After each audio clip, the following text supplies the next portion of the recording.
Tá gravando, tá gravando. Bom dia, boa tarde, boa noite, meus queridos alunos, tudo bem com vocês? Bem-vindos de volta a mais uma aula aqui com o professor Juan. Hoje a nossa aula é dando continuidade diretamente da aula passada, tá? Sobre a Revolução Industrial, onde nós abordamos um aspecto muito mais tecnológico do que social, político e econômico de fato, tá? A Revolução Industrial, a gente pode dividir dessas duas maneiras. Eu prefiro assim, eu acho que fica muito mais fácil de entender se nós observarmos primeiro a parte tecnológica e depois o que essa tecnologia nova fez efetivamente na vida das pessoas. Então essa aula ela seria a continuação da aula passada, tá? Nesse quesito é muito importante que se você não entendeu direito a aula passada, volta no vídeo anterior, assista novamente e venha com as ideias frescas aqui para essa aula, beleza? Vamos dar então início à nossa aula. Pessoal, vamos lá. Deixa eu puxar para cá. Aí. Pessoal, vamos lá então. O trabalhador industrial. Se as tecnologias mudaram profundamente a Inglaterra e toda a forma que era produção, tudo que a gente entendia como produção ou fábrica, quem vai trabalhar nessa produção também vai mudar. A vida do trabalhador fabril ou a vida do trabalhador industrial, com a chegada da Revolução Industrial, vai mudar drasticamente. Principalmente porque o estilo de vida das pessoas até então era muito agrário, era muito das pessoas que moram de fato em fazendas e vivem de acordo com o ciclo da natureza. Qual é a hora que você acorda? A hora que o galo canta.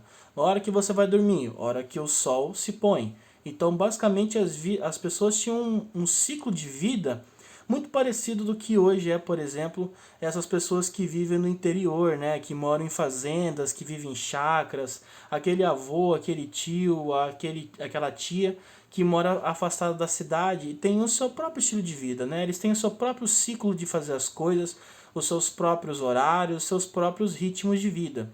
Porque o trabalhador industrial, ele vai ter um ritmo muito mais frenético, muito mais acelerado do que um trabalhador rural. Principalmente porque na fábrica tempo é dinheiro, como eu já disse na aula passada. Então existirá dentro das fábricas, por exemplo, há uma nova invenção que é o cartão de ponto. Que hora que você chegou, que hora que você foi embora, quanto tempo você está gastando para fazer seu almoço, quanto tempo você está passando enquanto come esse almoço, né? Quanto tempo que isso vai gerar para o trabalhador em termo produtivo, quantas peças ele está fazendo durante o dia de trabalho, o que ele tem feito dia sim, dia não, durante o seu horário de almoço. Tudo isso vai permear muito as questões que envolvem a vida do trabalhador dentro da Revolução Industrial.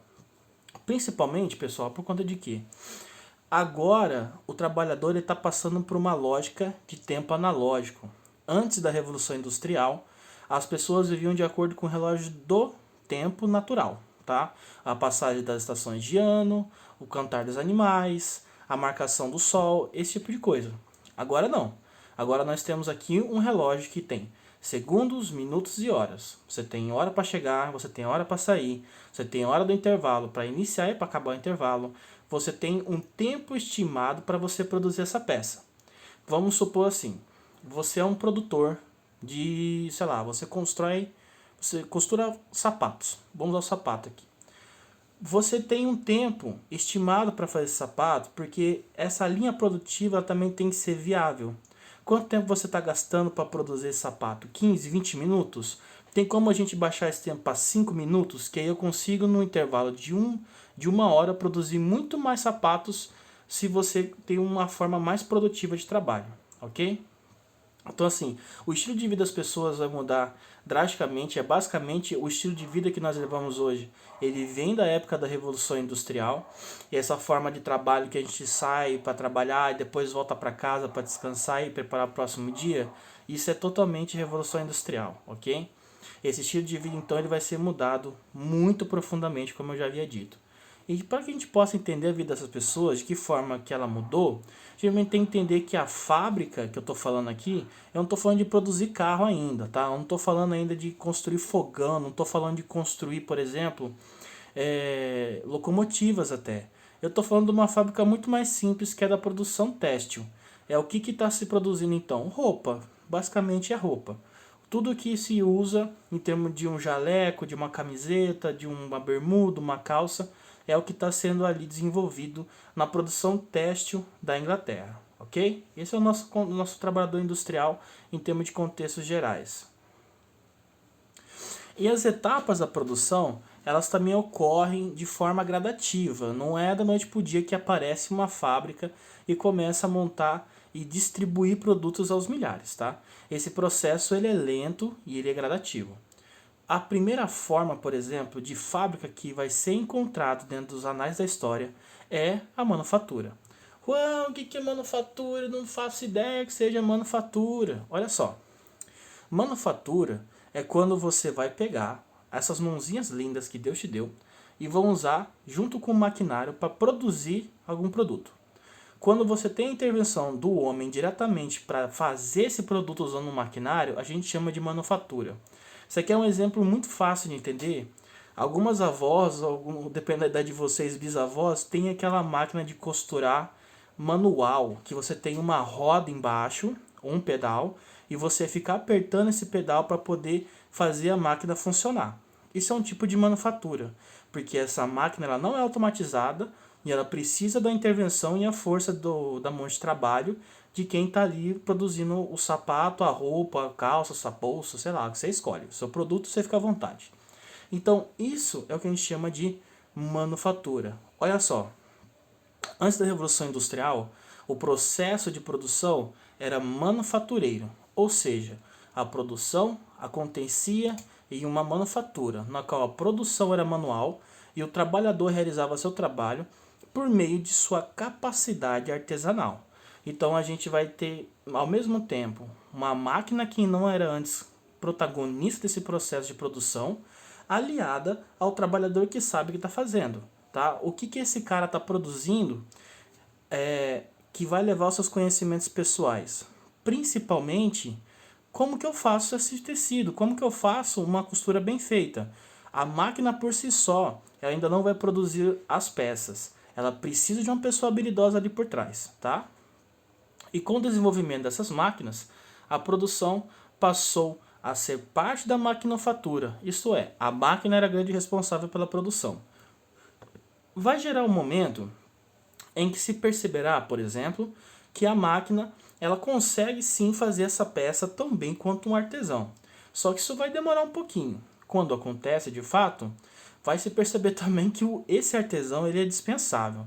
O que eu preciso agora é uma mão de obra barata e que consiga fazer o mínimo que é esperado, que é apertar um botão, puxar uma alavanca, preparar a peça e separar a matéria-prima. Essa forma de fábrica, de trabalhador de fábrica, que eu dou ponto aqui de 2.0, ou trabalhador simples, é que vai ser a que a gente chama de classe proletariada. Tá? E essa classe proletariada ela não tem muito conhecimento a não ser essas formas de trabalho, essas formas de produção. É quando a pessoa ela não tem mais o domínio sobre a sua arte, tá? O artesanato de forma geral. Eu não sou mais um mestre sapateiro, mas eu trabalho numa fábrica que produz sapatos. Qual que é a sua função lá? Ah, eu colo a sola. Ah, eu passo o cardaço. Ah, eu fecho o sapato. Eu coloco na caixa. Essas pessoas têm funções distintas, mas todas juntas ao mesmo tempo na produção dessa peça de sapato. Dessa forma, a mão de obra deles fica mais barata, porque eles não precisam saber tudo, e ao mesmo tempo o salário deles cai, assim deixando mais fácil para a fábrica lucrar em cima dessa força de trabalho, tá? Então assim, a relação da manufatura, ela ainda é uma relação muito estrita entre quem sabe fazer e tem uma máquina agora para fazer, que são os artesãos junto com a maquinofatura, mas aí vai passar um momento que as máquinas vão se desenvolver e esses artesãos não são mais necessários. Agora a gente tem pessoas menos qualificadas que conseguem realizar o trabalho que antes só o artesão fazia. Como que eles fazem isso? Através da divisão de tarefas, tá? Como quando cada um faz um pedacinho dessa linha de produção, eu consigo produzir muito mais do que eu estava esperando. Continuando. Assim, se antes da máquina a produção necessitava da habilidade artesanal do trabalhador, agora isso não era mais necessário, porque qualquer trabalhador poderia manejar a máquina e realizar todo o processo sozinho. É o que eu estava falando aqui, gente. É basicamente esse maquinário, ele está se mostrando, tá, muito mais produtivo do que essa força trabalhadora artesanal. Agora não tem que esperar mais 6 meses para poder produzir uma peça de roupa ou uma peça de sapato, como era o nosso exemplo. Agora essas máquinas elas produzem sapatos e roupas aos milhares, e isso tudo em instantes, coisa de 15, 20, 30 minutos.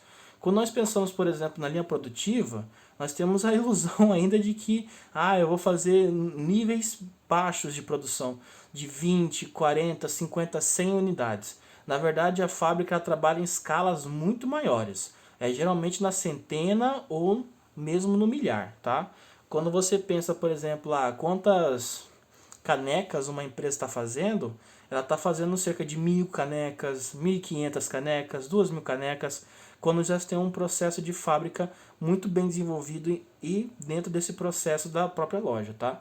Mas quando geralmente a loja ela é menor, ela tende a produzir muito menos, justamente por uma questão de tecnologia, é igual à produção. E na prática, o que isso vai significar? Já que tem tanta produção assim, e eu não preciso desses mestres artesãos para trabalhar mais na minha fábrica. O salário vai diminuir e as pessoas vão passar por um momento de vulnerabilidade, tá? Isso significa, por exemplo, que não era mais necessário um trabalhador com habilidades manuais, e o resultado disso foi que o seu salário diminuiu. E uma vez que o salário diminui, o seu poder de compra também cai, e as pessoas começam a passar por algumas dificuldades. Essas dificuldades que antes não eram sentidas no campo, por exemplo, a fome, né? Quem tem uma fazendinha dificilmente passa fome, já que toda a sua produção é voltada para a sua subsistência. O que se está se plantando é o que você vai comer em casa. Agora, se eu trabalho em uma fábrica e eu moro numa cidade, eu preciso pagar por todos os produtos que eu consumo, desde a minha moradia, ao meu aluguel, a minha energia elétrica, tudo, inclusive a comida. Se eu não tenho dinheiro para ir ao mercado, eu não tenho dinheiro para comprar alimento para poder alimentar a minha família. Essa aqui é a relação quando você tem uma queda de poder aquisitivo atrelada a uma relação de poder fabril, ok?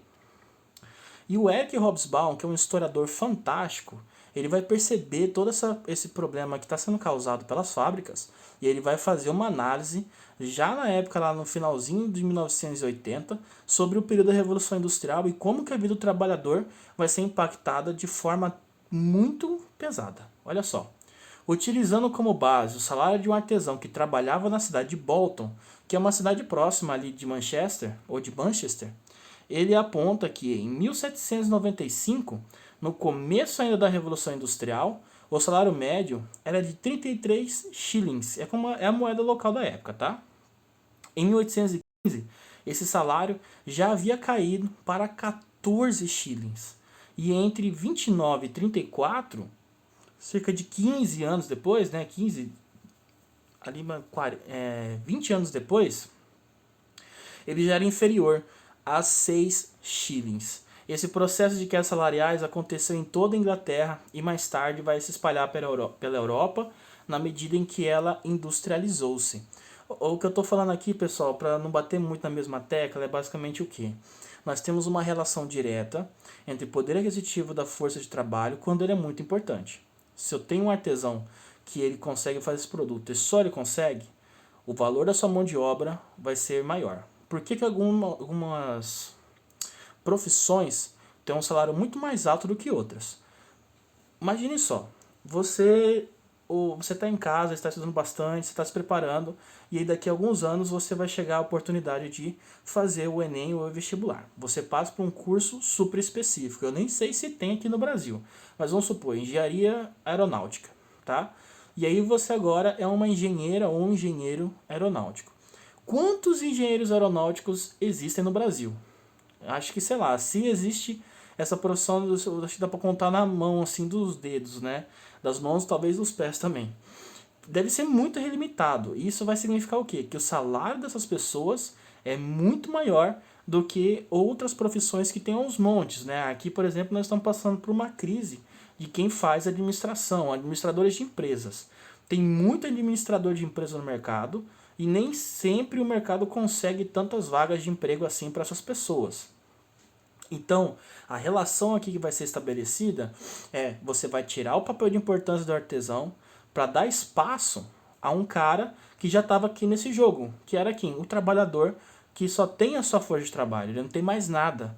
Se ele só tem a sua força de trabalho, ele é proletariado, tá? E esse proletariado em busca de uma vida agora, porque ele foi expulso dos campos ali no início da Revolução Industrial, quando aconteceram os cercamentos, que houve essa compra maciça de territórios de camponeses para poder se criar ovelhas e pastagens, e essas pessoas não têm mais o que tirar da terra, né? Não tem como plantar, não tem como manter um animal para ser abatido no Natal, algo do tipo, ele vai rumar até a cidade grande. E qual que é a cidade grande aqui no exemplo? É Londres, principalmente Londres. Então Londres cresce muito, a força de trabalho do proletariado vai ser fundamental nesse processo, mas nem por isso vai ser reconhecido. O salário vai cair muito, ao nível como vocês viram aí, a 6 shillings por semana, né, por dia de trabalho, quer dizer, e esse salário ele é risório, não vai fazer quase nada. Então as pessoas tinham literalmente uma vida muito sofrida, de muita dificuldade, ok? Vocês terem ideia, gente, quando eu falo assim de muita dificuldade, eu não estou brincando, tá? A força de trabalho ali do proletariado, ela é muito necessária, só que mesmo ela sendo necessária, as fábricas ainda vão ter a ideia de que isso é apenas mais um recurso, portanto ele pode ser gasto e depois excluído. Aqui a questão principal é a exploração dessa força de trabalho. Olha lá. Além do salário extremamente baixo, os trabalhadores eram obrigados a aceitar uma carga de trabalho excessivamente elevada, que em alguns casos chegava a 16 horas diárias de trabalho, das quais o trabalhador só tinha 30 minutos para almoçar. Essa forma de trabalho ela chega a ser desumana, tá? 16 horas de trabalho por dia, quando você trabalha no seu próprio negócio, já é perigoso, porque você está se esgotando. E chega um momento, depois de tanto que você está nessa função, a sua cabeça começa a dar tilt, né? Você começa a ter problemas para fazer uma tarefa direito, você começa a apresentar fadigas, você começa a apresentar alguns traumas corporais, né? Por exemplo, a LER e outras dificuldades de movimento, a dor no ombro, algo do tipo. Esses tipos de desgastes corporais, eles são apresentados principalmente por longa jornada de trabalho. Essa jornada de trabalho muito grande, ela causa isso nas pessoas. Por isso, inclusive, hoje nós temos uma redução da jornada de trabalho. Já foi 8, voltou para 12, e alguns países da Europa, por exemplo, a Noruega, já tem uma redução de 6 horas de trabalho por dia. Eles acreditam, por exemplo, que 6 horas já é o suficiente para você produzir com a sua qualidade no máximo. Depois de 6 horas, a qualidade de produção sua começa a decair por desgaste e cansaço. Essas jornadas de trabalho, elas eram particularmente cruéis, porque todos aqueles que não aguentassem eram prontamente substituídos pelos trabalhadores. Se você começa a ficar doente, você começa a ficar cansado e a não dar conta dessa força de trabalho toda, você é substituído. E no sentido de que vai ser mandado embora com a mão na frente e outra atrás. As pessoas não tinham rescisão, não tinham FGTS, não tinham nada disso. Tudo isso são conquistas que vieram depois de muita luta e de muito trabalho. Mas antes, nessa época ainda, as pessoas literalmente saíam sem nada e elas só tinham o salário que elas recebiam do dia. Além disso, era normal o trabalho de crianças e mulheres, gestantes inclusas, tá? Nessas fábricas. As crianças e as mulheres eram uma questão ainda pior, porque elas recebiam muito menos do que o homem. O próprio Hobsbawm, ele fala lá que enquanto um homem ganhava 6 shillings por dia, uma criança recebia 2 e uma mulher 3. Se ela estivesse grávida, ela recebia 4 por uma questão de caridade, né? As pessoas davam mais dinheiro para ela porque ela vai ser mãe, tá com bebê, então por isso ela vai receber um pouco mais. Mas 4 shillings ainda assim é quase nada, é um valor irrisório, ninguém conseguia se sustentar com isso. É basicamente para você pagar a janta do dia, porque o almoço você já levava de casa, tá? Então, assim, é uma situação muito difícil para as pessoas e realmente é uma situação muito complicada que foi mudada, graças a Deus, conforme o tempo passou. Esse trabalho industrial também vale lembrar que ele é muito perigoso, principalmente por questões de prensas. Quem trabalha na área do aço, queimaduras, amputações aconteciam direto. E os afastados por problemas de saúde, eles não recebiam o seu salário porque eles não estavam em trabalho, tá? Eles só eram pagos se trabalhasse. Essa lógica de, por exemplo, afastamento de saúde também não existe.